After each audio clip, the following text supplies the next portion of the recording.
विद्यार्थियों का हार्दिक स्वागत है। आज के लेक्चर में हम लोग उत्तल लेंस के द्वारा प्रतिबिंब का बनना पढ़ेंगे। तो हमारे पास में आइडिया है यहाँ उत्तल लेंस द्वारा प्रतिबिंब का बनना। तो उत्तल लेंस के द्वारा किस किस कंडीशन में कैसे कैसे प्रतिबिंब बनेंगे उनके लिए हम लोग एक एक करके जानेंगे। तो सबसे पहले नंबर 1 हेडिंग हमारी यहाँ पर है, जब वस्तु अनंत पर रखी है। तो जिस समय पर कोई भी वस्तु अनंत पर रखी है तो उस समय पर उत्तल लेंस के द्वारा उस वस्तु का प्रतिबिंब कैसा बनेगा और कहां पर बनेगा उसको आप यहाँ नंबर 1 में जानेंगे। पहले यहाँ पर हमारा ये उत्तल लेंस हो गया और ये प्रकाशिक केंद्र C हो गया। ये हमारा प्रथम फोकस, ये हमारा द्वितीय फोकस। तो जिस समय पर कोई वस्तु अनंत पर होती है तो वस्तु से जो प्रकाश की किरणें आती हैं वो समांतर आती हैं। और हम लोग पीछे जान चुके हैं कि समांतर मुख्य अक्ष के समांतर आने वाली प्रकाश की किरणें उत्तल लेंस से अपवर्तन के बाद द्वितीय फोकस पर इकट्ठी हो जाती हैं या फोकस पर मिल जाती हैं जाकर के। तो यहाँ पर अनंत पर स्थित वस्तु से मुख्य अक्ष के समांतर आने वाली प्रकाश की किरणें अपवर्तन के बाद द्वितीय फोकस पर इकट्ठी हो गई। तो इस तरह से यहाँ F2 पर जो प्रतिबिंब बनेगा वो हमारे अनंत पर रखी वस्तु का प्रतिबिंब होगा। अब किस तरह का होगा? तो यहाँ पर जो प्रतिबिंब F2 पर बनेगा वो वास्तविक होगा, उल्टा होगा और छोटा होगा। तो यहाँ पर इसको लिख देते हैं, इस स्थिति में प्रतिबिंब वास्तविक, उल्टा तथा छोटा बनता है। तो वास्तविक होगा हमारा, उल्टा होगा और छोटा होगा और बनेगा कहाँ? द्वितीय फोकस पर। इसके बाद में दूसरा नंबर दे देंगे, जब वस्तु हमारी, यहाँ वस्तु लिख देते हैं, जब वस्तु अनंत तथा 2f के बीच रखी है। मतलब वस्तु अनंत और जो फोकस दूरी है लेंस की उसकी फोकस दूरी के दुगनी फोकस दूरी के बराबर की दूरी के बीच में रखी हुई है। तो देखेंगे जरा, यहाँ लेंस हो गया हमारा, प्रकाशिक केंद्र C हो गया, इतना ये हमारे F1 हो गया प्रथम फोकस, ये F2 द्वितीय फोकस हो गया। अब फोकस दूरी की दुगनी दूरी वो हमारी 2f1 और इधर हमारी 2f2 बन जाएगी इस तरह से। तो ये हो गई हमारी दुगनी फोकस दूरी 2f1। तो जो वस्तु है वो हमारी अनंत और 2f1 के या 2f के बीच में रखी होगी। तो वस्तु हो गई हमारी A इस तरह से। और वस्तु AB से हमारी चलने वाली प्रकाश की दो किरणें हैं। एक प्रकाश की किरण मुख्य अक्ष के समांतर है, तो जो समांतर होती है वो द्वितीय फोकस से जाती है, तो अपवर्तन के बाद में द्वितीय फोकस F2 से होकर के जाएगी। और एक प्रकाश की किरण प्रकाशिक केंद्र से जा रही है, तो जो प्रकाशिक केंद्र से गुजरती है वो बिना विचलित हुए सीधी निकल जाती है। तो ये प्रकाश की किरण बिल्कुल सीधी निकल जाएगी और ये दोनों अपवर्तित किरणें एक बिंदु B डैश पर काटती हैं। तो मुख्य अक्ष से यहाँ पर एक लंब डाल देंगे A डैश B डैश। तो जो A डैश B डैश है हमारा वो इस वस्तु कैपिटल AB का प्रतिबिंब हो जाएगा। तो इस स्थिति में जो हमारा प्रतिबिंब होगा वो हमारा वास्तविक होगा, उल्टा होगा नीचे की ओर और वस्तु से छोटा होगा। वस्तु बड़ी हो जाएगी और प्रतिबिंब हमारा छोटा हो जाएगा इस तरह से। तो यहाँ पर लिख देते हैं,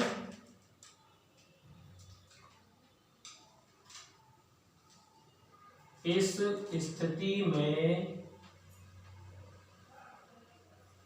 प्रतिबिंब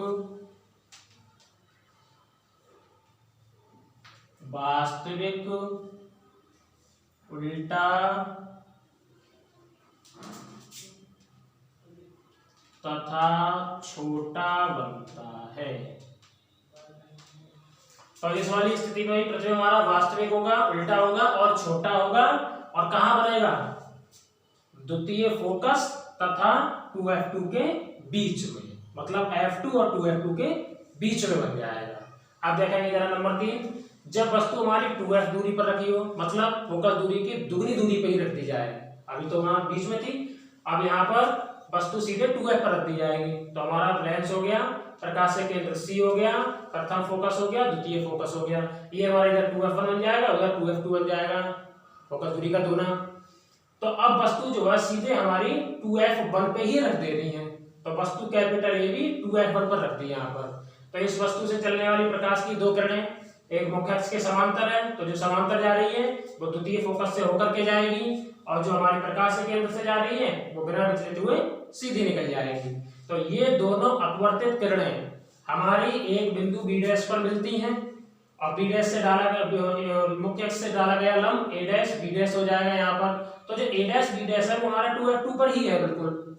तो जिस समय पर वस्तु हमारी 2f1 पर रखी है, उस समय पर जो वस्तु का प्रतिबिंब है हमारा ए डैश बी डैश वो वास्तविक होगा, उल्टा होगा और वस्तु के बराबर का ही होगा। जितनी बड़ी वस्तु उतना बड़ा प्रतिबिंब बन जाएगा, और बनेगा भी हमारा 2f2 पर।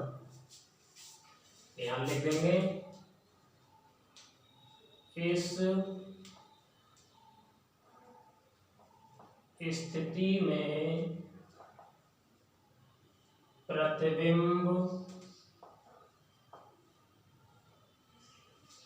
वास्तविक कॉमा उल्टा तथा वस्तु के बराबर का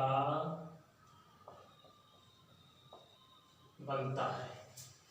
तो इस वाली स्थिति में जो प्रतिबिंब है वास्तविक होगा, उल्टा होगा और वस्तु के बराबर का रहेगा।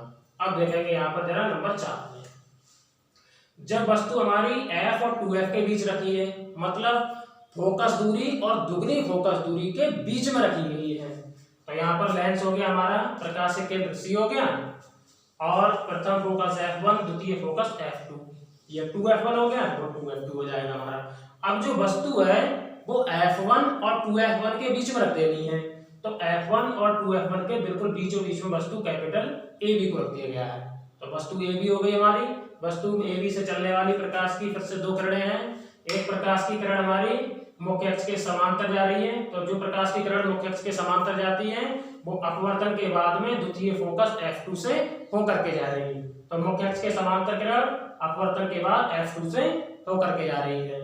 और एक प्रकाश की किरण हमारी प्रकाश के केंद्र से जा रही है, तो जो प्रकाश के केंद्र से जाती है वो बिल्कुल सीधी निकल जाती है, मतलब बिना विचलित हुए ही सीधी निकल जाएगी।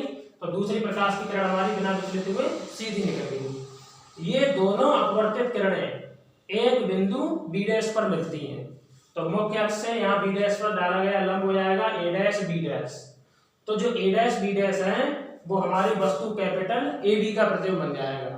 तो इस स्थिति में हमारा जो प्रतिबिंब बना वस्तु ए बी का, वो इस तरह से ए डैश बी डैश बन जाएगा। तो प्रतिबिंब हमारा वास्तविक होगा और उल्टा होगा। वस्तु ऊपर की ओर है, प्रतिबिंब नीचे की ओर उल्टा हो जाएगा। अब यहाँ देखिए वस्तु छोटी है, प्रतिबिंब बड़ा हो गया, तो वस्तु से बड़ा बन जाएगा। तो इस स्थिति में जो हमारा प्रतिबिंब होगा वो वास्तविक होगा, उल्टा होगा और वस्तु से बड़ा होगा। यहां लिख देते हैं इस स्थिति में प्रतिबिंब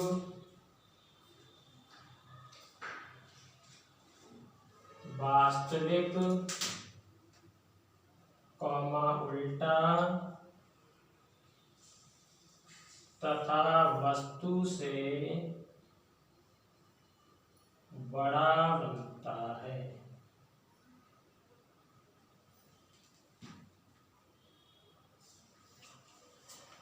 वास्तविक होगा, उल्टा होगा और वस्तु से बड़ा हो जाएगा। चलो एक बार फिर से ध्यान देंगे, जब वस्तु अनंत पर है तो प्रतिबिंब वास्तविक, उल्टा और छोटा। जब वस्तु हमारी अनंत और 2f के बीच रखी है तो भी प्रतिबिंब वास्तविक, उल्टा और छोटा बनेगा, मतलब वस्तु से छोटा रहेगा। तीसरी स्थिति में जब वस्तु 2f पर रख दी गई है तो ऐसी स्थिति में प्रतिबिंब वास्तविक होगा, उल्टा होगा और वस्तु के बराबर का हो जाएगा। और जिस समय पर वस्तु हमारी f और 2f के बीच रखी है तो ऐसी स्थिति में जो प्रतिबिंब होगा हमारा वो वास्तविक होगा, उल्टा होगा और वस्तु से बड़ा हो जाएगा।